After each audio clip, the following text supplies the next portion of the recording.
Meus irmãos, que a graça e a paz de Jesus, o nosso Salvador, esteja sobre todos nós nessa hora. Quero mais uma vez agradecer aos adolescentes pelo convite para participar do Congresso Estação. É sempre um carinho, uma lembrança, né, poder participar de algo assim. Muito obrigado, a meninada. O pastor Wellington está pregando agora na Barra do Jucu. Agradecê-lo também pelo privilégio de estar aqui com vocês. Ele é meu irmão, um irmão que nasceu de outra mãe, mas um grande amigo, um irmão ao conselho da igreja, um conselho da igreja também que permitiu que eu estivesse aqui pregando a palavra do Senhor. Irmãos, nessa última mensagem, queria te convidar a abrir sua Bíblia, quero te convidar a abrir sua Bíblia no Evangelho de Marcos, no capítulo 5. E nós leremos duas histórias. Marcos capítulo 5.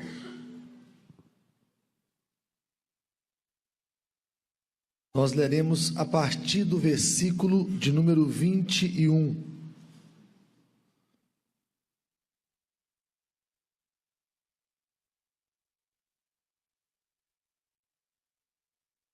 Evangelho de Marcos, o capítulo 5.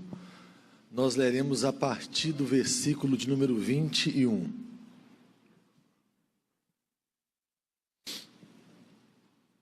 Vamos lá? Diz assim: tendo Jesus voltado no barco para o outro lado, afluiu para ele grande multidão, e ele estava junto do mar. Eis que se chegou a ele um dos principais da sinagoga, chamado Jairo, e vendo, prostrou-se a seus pés, e insistentemente lhe suplicou: minha filhinha está à morte, vem, impõe as mãos sobre ela, para que seja salva e viverá. Grande multidão o seguia, comprimindo. Aconteceu que certa mulher, que havia 12 anos, vinha sofrendo de uma hemorragia, e muito padecera a mão de vários médicos, tendo despendido tudo quanto possuía, sem contudo nada aproveitar, antes, pelo contrário, indo a pior, tendo ouvido a fama de Jesus, vindo por trás dele, por entre a multidão, tocou-lhe a veste, porque dizia: se eu apenas lhe tocar as vestes, ficarei curada.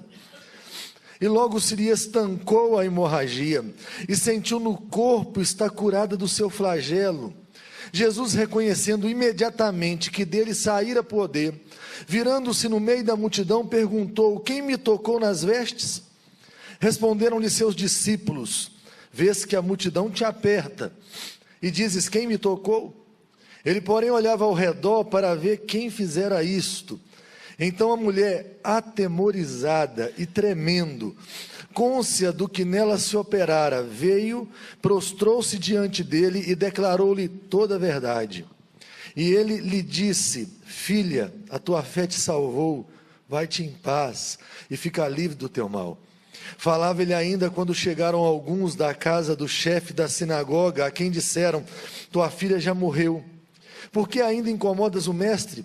Mas Jesus, sem acudir a tais palavras, disse ao chefe da sinagoga: não temas, crê somente. Contudo, não permitiu que alguém o acompanhasse, senão Pedro e os irmãos Tiago e João. Chegando à casa do chefe da sinagoga, viu Jesus o alvoroço, os que choravam e os que pranteavam muito.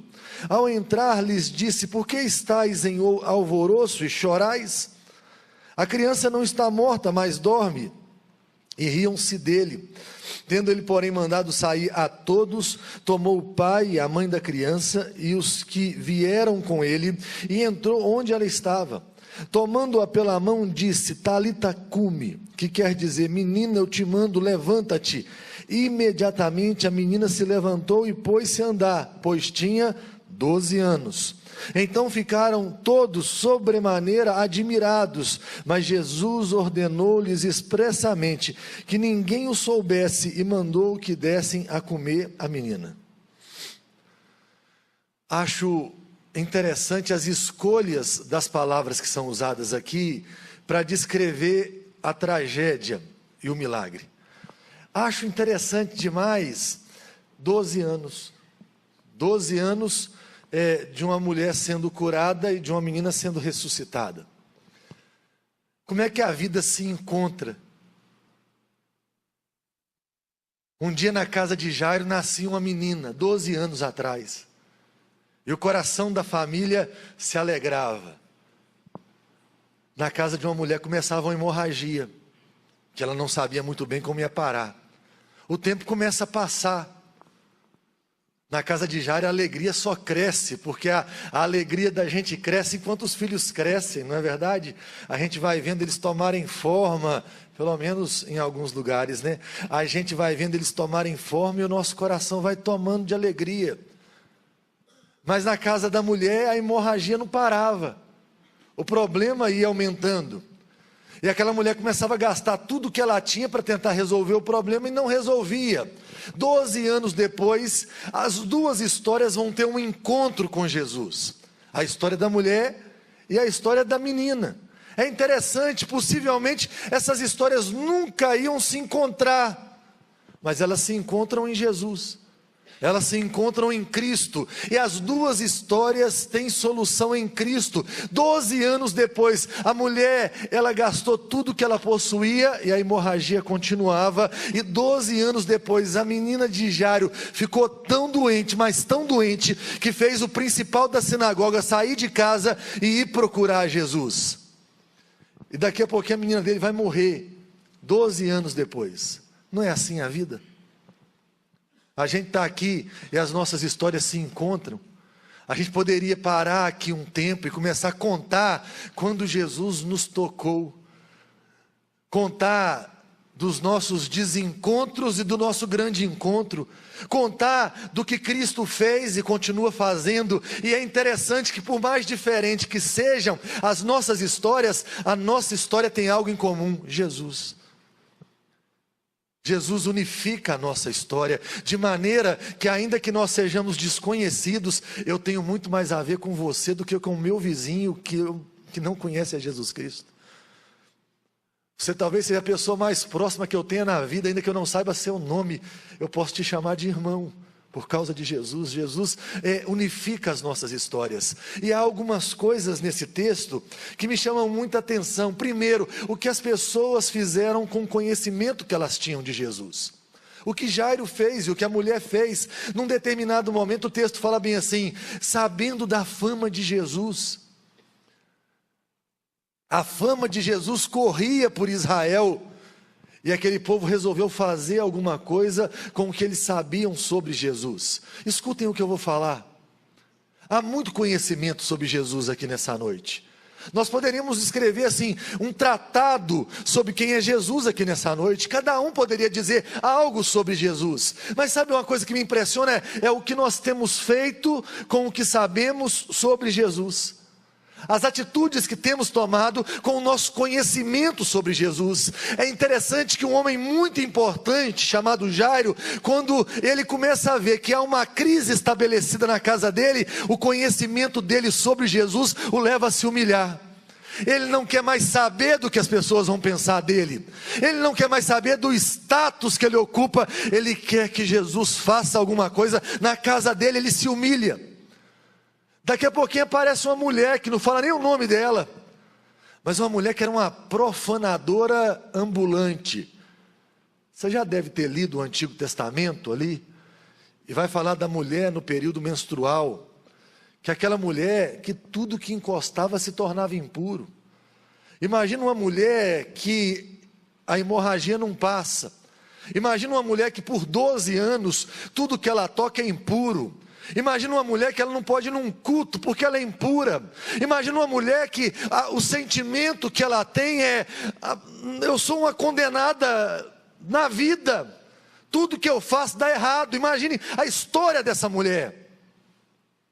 Imagine ser essa mulher que vai tentar tudo, tem um dinheiro dentro de casa e ela começa a procurar os médicos. No começo talvez ela toma um chá de erva cidreira, você deve estar nervosa, e ela começa a tomar os chás da vida, e ela depois começa a gastar dinheiro com um médico, e chega num determinado momento que há uma declaração para aquela mulher e para aquela menina: tudo que vocês fizeram não deu certo. Há uma declaração de falência nas duas realidades. Eu não sei se você é capaz de se assemelhar a isso, mas de vez em quando, nesse negócio chamado vida, a gente para em alguns instantes e a sensação é: eu investi tudo que eu podia em algumas coisas, e quanto mais eu investi, rapaz, mais a coisa deu errado. Quanto mais orei, mais assombração apareceu. Sabe, parece que a vida assim, ela concorre e ela briga contra mim. Mas eu acho maravilhoso as duas atitudes, porque aquela mulher, aquele homem vai atrás de Jesus e vai se humilhar e falar: se o Senhor não for para minha casa, eu estou perdido. Aquela mulher, ela fala bem assim: eu vou encostar nas vestes dele. Você já pensou que alguma coisa toma conta dela? A fama dele enche tanto o coração dela, que ela fala assim: eu vou encostar nele, e na hora que eu encostar nele, eu vou ficar curada. E aquela mulher profanada começa a empurrar a multidão. Não devia ser uma mulher forte, devia ser uma mulher fraca. Uma hemorragia de 12 anos, e ela começa a enfrentar uma multidão, e ela encosta nele. E na hora que ela encosta, ela entende que alguma coisa diferente aconteceu. Ela entende que a doença foi embora. Na hora que ela encosta, a vida dela inteira é mudada. Na hora que ela encosta, isso muito me impressiona, ela cai atemorizada. Ela não sai rindo, ela não fala assim: eu fui curada. Você já pensou, você tentou de tudo e tudo deu errado, agora ela triscou na roupa de um homem, e ela foi curada, e ela está com medo daquilo, porque o sentimento que ela tem é que esse homem não é um qualquer, não é o grande homem da história. Ela encostou em Deus. Tudo que aquela mulher tocava ficava impuro, até que ela encosta na coisa mais pura que o mundo viu. E quando ela encosta a mão no que é mais puro, a coisa mais pura que pisou na terra, a pureza toca ela, e a pureza cura. Eu acho maravilhoso pensar nisso, porque aqui está cheio de gente impura, está cheio de pecadores, está cheio de gente que profana tudo que encosta a mão. É só a gente chegar que o negócio piora. Você chega num casamento, o casamento é uma coisa linda, uma poesia na existência, e você estraga tudo. A gente tem filho, e filho é um negócio maravilhoso, e você pensa bem assim: estraguei o trem todo. Aí você é filho, e você tem pai, e você fala: eu estraguei esse negócio todo. A gente é perito em estragar o negócio tudo, sabe, de profanar e de piorar onde a gente encosta a mão. Mas eu quero te falar uma coisa nessa noite, me ouça com cuidado e com muita fé. Você precisa encostar em quem é mais puro do que você, e esse alguém é Cristo. E quando você toca em Cristo, você não passa profanação para Ele, é Ele que passa pureza para você. Quando você encosta em Cristo, meu amigo, aquilo que lugar nenhum dá solução, encontra solução nele. Cristo é o que nós mais precisamos. Às vezes as pessoas me perguntam: pastor, o que nós mais precisamos na igreja? É de uma bateria nova, de um teclado novo, é de um movimento novo. Eu sempre respondo que nós mais precisamos é de Cristo. A igreja tem que conhecer Cristo e saber que nada é mais importante que Jesus, e que ao tocarmos em Jesus, a nossa vida será transformada. E sabe uma coisa que me enche a alma? Aquela mulher está com medão, com medo. Como é que você chega perto de Deus e não fica com medo? Isaías, quando viu o Senhor, ele falou assim: eu vou ser destruído. Ele falou: eu estou vendo o santo de Israel, eu vou ser destruído. Sabe uma coisa que me chama a atenção? Quando aquela mulher encosta em Jesus, ao invés dela falar bem assim, dela ouvir bem assim: você não devia ter feito isso. Quem te deu a autoridade de encostar em mim? Que a mulher ouve bem assim: filha, isso é lindo. Isso é lindo, maravilhoso. Porque tem hora que a vida é cheia de desencontro e de dor, sabe? A gente passa a vida inteira tentando se curar dos traumas familiares, tentando se curar de tudo que deu errado, e aí você vai encostar em Deus, e você pensa bem assim, agora Deus vai jogar um raio na minha cabeça, e vai destruir minha história inteira, e ao invés dele fazer isso, falou assim, você veio para o lugar certo, aqui você é filha, e você vai em paz, porque a sua fé te curou, vai em paz. Nós temos que entender que ali é o lugar que a gente se cura, ali é o lugar onde a gente descansa.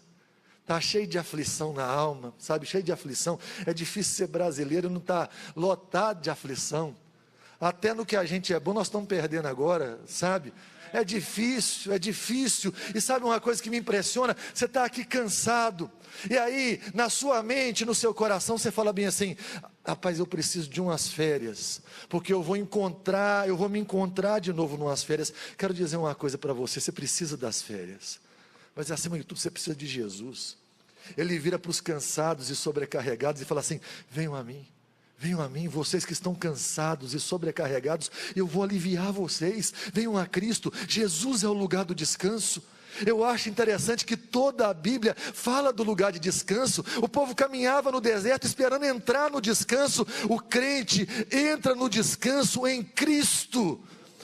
Cristo é a antecipação de tudo, porque o melhor do céu não é a rua de ouro, o melhor do céu não são os muros de cristais, não são as mansões celestiais, o melhor do céu é Jesus Cristo, e eu já sou tocado por Jesus aqui e agora, já sou tocado por Jesus hoje, e é um convite para nós, venham os cansados e os sobrecarregados, e aqueles que o Espírito der poder para ir, ao invés de falarem bem assim, aqui não é seu lugar, vão ser chamados de filhos, e quando forem sair para a vida, vão falar assim, vai em paz, você tocou no lugar certo. Mas a história não acaba aqui, essa história ainda ela é muito pesada. Eu fico pensando em Jairo vai até Jesus, se humilha, Jesus se prontifica a ir para a casa de Jairo vê um milagre, e ele pensa, uau, eu vim para o lugar certo, rapaz, é a pessoa certa, curou aquela mulher, vai curar a minha filha. Aí chega a pior notícia de todas, a menina morreu. Já pensou ouvir isso? Fico pensando, como é que deve doer um negócio desse, ser pai e ouvir assim, teve jeito não, morreu o menino, morreu a menina, deve doer demais, sabe, deve rasgar a gente em 1 milhão de pedaços, você ouvir que seu filho morreu, e Jairo está ali cheio de esperança, e alguém vai lá e fala assim, o menino morreu. E aí eu acho maravilhoso o Senhor Jesus, porque o Senhor Jesus falou bem assim, não é hora de ter medo, é hora de acreditar. Você começou confiando, você precisa terminar confiando. Você não pode perder a fé na hora da dor.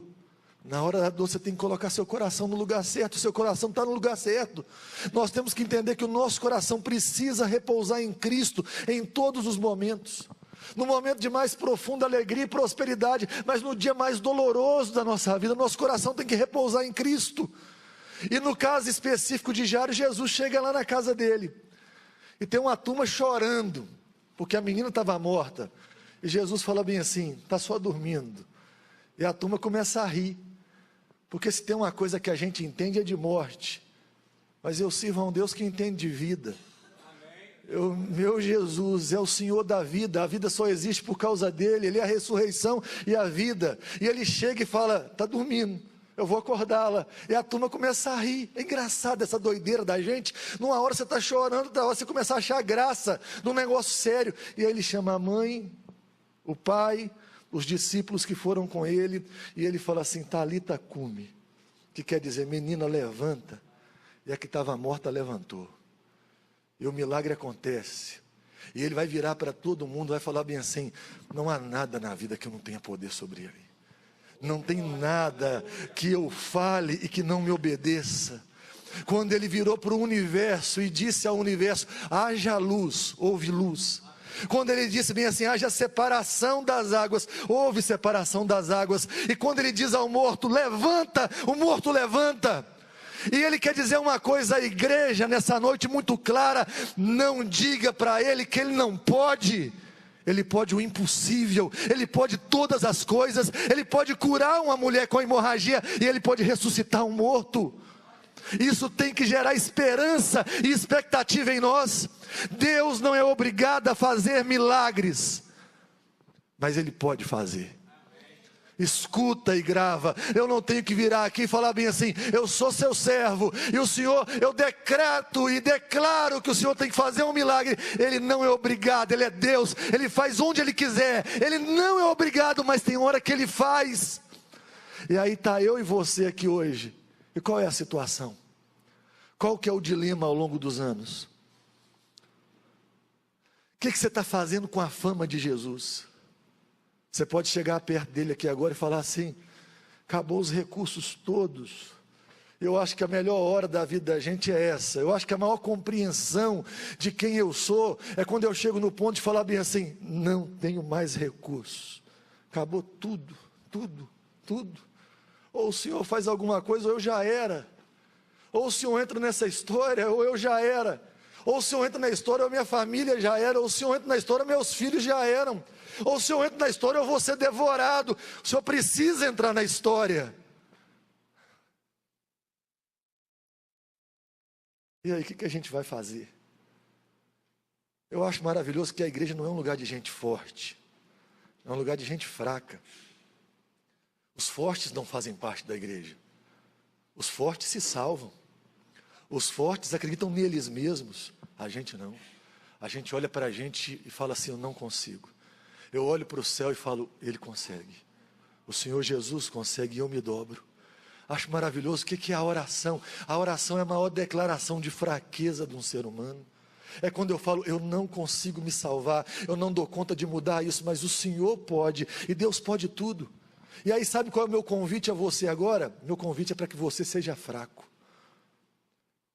É para que você fale para Deus assim agora, conhecendo bem a sua história: os meus recursos não servem para nada, mas o Senhor é inesgotável em recursos.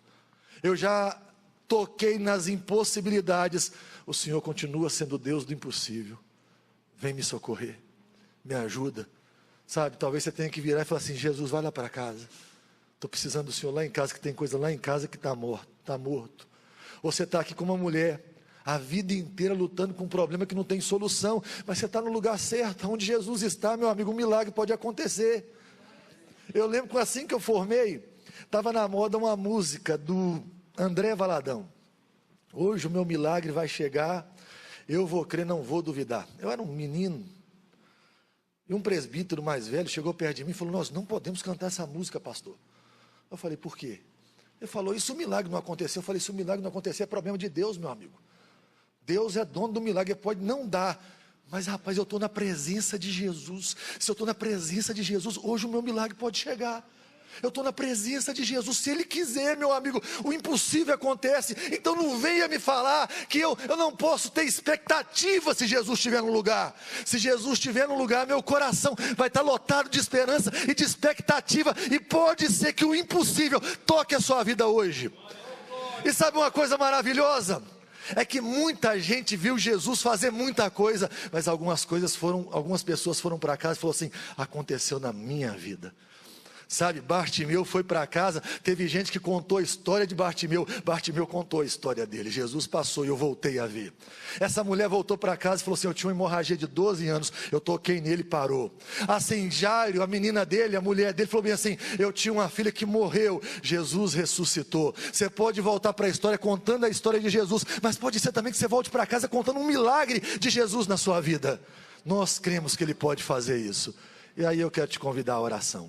Feche os seus olhos, abra o seu coração, e se Jesus está aqui, meu amigo, se Jesus está aqui, meu irmão, qualquer coisa pode acontecer. Qualquer coisa pode acontecer. Eu não queria perder uma chance aqui. Acho que horas como essa são singulares. Tem gente que precisa. Eu queria orar por você que precisa. Você não é obrigado a vir aqui na frente, mas talvez você precise de uma oração de alguém que ore por você e que peça a Deus que Deus te socorra. Eu queria fazer uma oração por você. Se você quer e precisa, vem cá na frente. A gente vai fazer uma oração aqui agora e implorar para esse Deus da graça, rapaz, ir lá para a nossa casa, ou quem sabe nos tocar aqui agora. E ao nos tocar, a gente vai ter a vida transformada. E vai falar, Ele me tocou e a minha vida foi mudada. E eu fico pensando que só no ato de eu estar aqui, eu estou falando, Jesus, eu confio, eu acredito que tudo que eu preciso está no Senhor. Senhor Deus Todo-Poderoso, nós confiamos no Senhor. A nossa fé está no Senhor. Meu Deus, nós não sabemos o que fazer muitas vezes, porém os nossos olhos estão postos no Senhor. Meu Deus, olha para a nossa vida, olha para esses irmãos que estão aqui, estão falando com o Senhor que não sabem o que fazer e que precisam do socorro do Senhor. Meu Deus, o Senhor na verdade está nesse lugar e eu fico pensando que a gente pode tocar no Senhor e a nossa vida ser transformada. O Senhor pode ir lá para a nossa casa e um milagre acontecer na nossa casa.